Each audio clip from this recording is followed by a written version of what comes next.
السلام عليكم ورحمة الله وبركاته داوديال كسو دوادا warkii ciyaaraha Bulsho Sports TV qodobada idin kaga heyna waxa kamid ah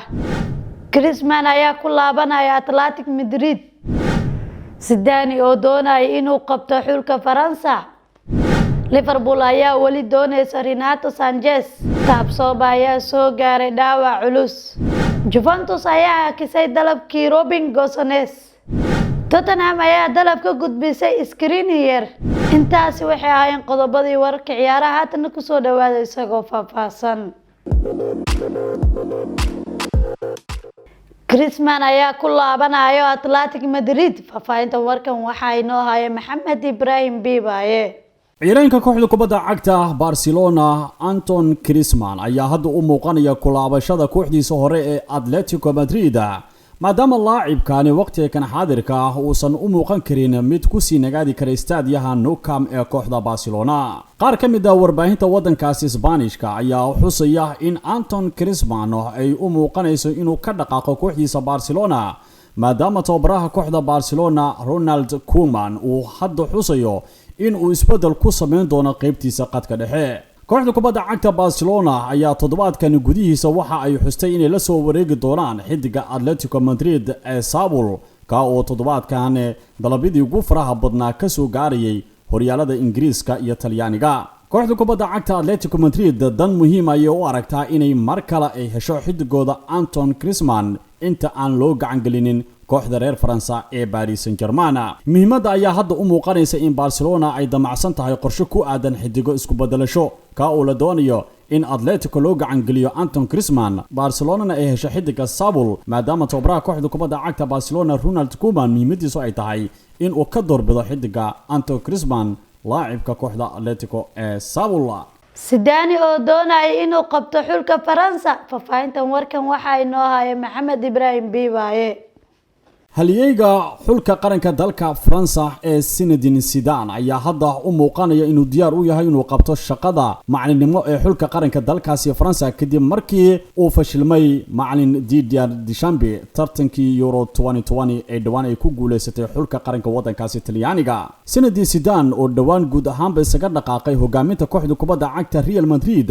ayaa guud ahaan diyaar u ah in uu helo hogaaminta xulka uu u dhashay ee Faransiiska Didier Deschamps ayaa mustaqbalka xulka wadankaasi Faransa u mugdo xoogan uu kaga jira asagoona hadda la xusayo inuusan xitaa hogaamin karin tartanka koobka kubadda cagta adduunka ee lagu balansan yahay dalka Qatar sanadka 2022 jirida Marka ayaa xusaysa in hadda Zinedine Zidane uu diyaar u yahay inuu qabto xilka macalinimo ee xulka qaranka dalkaasi Faransiiska maadaama Didier Deschamps uu leeyahay waxaan u baahanahay jaanis ku aadan in aan isku tijaabiyo ka qaybgalka koobka kubadda cagta adduunka Zinedine Zidane oo laba jeer hogaanka u soo qabtay kooxda kubadda cagta Real Madrid ayaa dhawaan ku dhawaaqay inuusan diyaar u ahayn inuu qabto kooxaha ka dhisan tartamada qaaradda Yurooba asagoo xusay inuusan diyaar u ahayn macalinimo kooxeed laakiin hadda uu diyaar u yahay in uu noqdo macalin xul qaran gaar ahaan waxaan aad u danaynayaa in aan hogaamiyo xulkiga qaranka ayaa laga soo xogtay Zinedine Zidane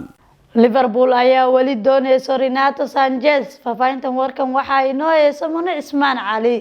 kooxda Liverpool ayaa u badan tahay inay xaqiijiso bartilmaameedka kooxaha Arsenal iyo Tottenham ee Renato Sanchez laacibka qadka dhexe ee reer Portugal wuxuu doonayaa qaar ka mid ah kooxaha ugu waaweyn horyaalka Premier League xilli ciyaareedkan Sport Italia ayaa ku shaacisay in Liverpool ay tahay kooxda ay u badan tahay inay sugto saxiixa Renato Sanchez Jurgen Klopp ayaa raadinaya bedelka Wijnaldum oo dhawaan ku biiray kooxda Paris Saint-Germain Juventus ayaa kisay dalabkii Robin Gosens faafahintan warkan waxa inoo hay Xasan Cumar Xuseen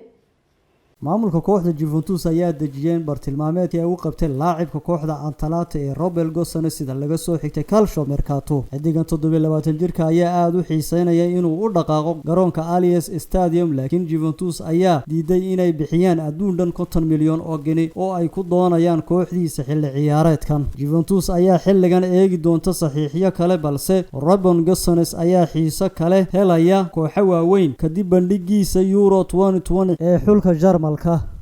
taabsooba ayaa soo gaaray dhaawac culus faafahintan warkan waxa inoo heeso Mune Ismaan Cali bartilmaameedka kooxda Manchester United Edmund Tapsoba ayaa waxaa soo gaaray dhaawac halis ah. Laacibkan 22 jir ayaa qarka u saaray inuu soo bilowgii xilli ciyaareedka cusub ee Bundesliga kooxdiisa Bayer Leverkusen. Edmund Tapsoba ayaa bartilmaameed muhiim u ah kooxda Manchester United, Chelsea iyo Arsenal xilli ciyaareedkan. Tapsoba ayaa dhaawac wuxuu ka soo gaaray dhanka canqowga waxaana u muuqanayaa mid halis gelin karta xilli ciyaareedka cusub. Bayer Leverkusen ayaa diyaar u ah inay iska iibiso difaacan waxa uuna garoonkaaga kaga tagi doonaa inta u dhaxaysa 60 ilaa 70 milyan xilli ciyaareedkan. Tottenham ayaa dalab ka gudbisay Skriniar. Faafahintan warkan waxaa inoo hay Maxamed Ibrahim Bibaye. maamulka kooxda kubadda cagta Tottenham Hotspur ayaa dalab ka gudbiyay xidiga kooxda Inter Milan ee Skriniar. kooxda kubadda cagta Inter Milan ayaana markaa sheegtay in waqtiga kan xaadirka ay u baahan tahay iib kale oo qaali ah in ay sameeyaan ayadoo Inter ay horay u heshay adduuncageed gaariya 73 malyan oo ay ku iibiyeen xidigooda Hakimi oo caga dhigtay istaadiga kooxda kubadda cagta ee Paris Saint-Germain. qaar ka mid ah warbaahinta dalka Talyaaniga waxa ay xusayaan in Inter Milan ay u baahan tahay dhaqaale aad u fara badan in ay sameeyaan maadaama la filayo in la iibin doono xidigooda Skriniar oo maalmihii ugu dambeysay baadalhayntiisa aad ugu baahday qaar ka mid ah kooxaha ka dhisan horyaalka Ingiriiska. Skriniar ayaa kooxihii aadka u xiiseynaya waxaa ka mid ah Manchester City, Chelsea, Manchester United iyo kooxda kubadda cagta ee Tottenham Hotspur. laakiin kooxda kubadda cagta Tottenham ayaa diyaar u ah inay dalab degdeg ay ka gudbiyaan waxaana hadda soo baxaya sheeko la yaab leh. agaasimaha isboortiga kooxda kubadda cagta Tottenham ayaa ballan ku qaaday inay kala xaajoon doonaan maamulka Inter Milan dalabka ku aadan ciidaankaasi Skriniar oo hadda la filayo inuu ka mid noqon doono xidigaha guud ahaanba ka soo dhaqaaqi doona kooxda Inter Milano. intaasi waxaa ku soo gabagabaynaynaa wararkani ciyaaraha Bulsho Sports TV. waa anigoo ah Qamar Maxamed Cumar. sidaas iyo nabadgelyo.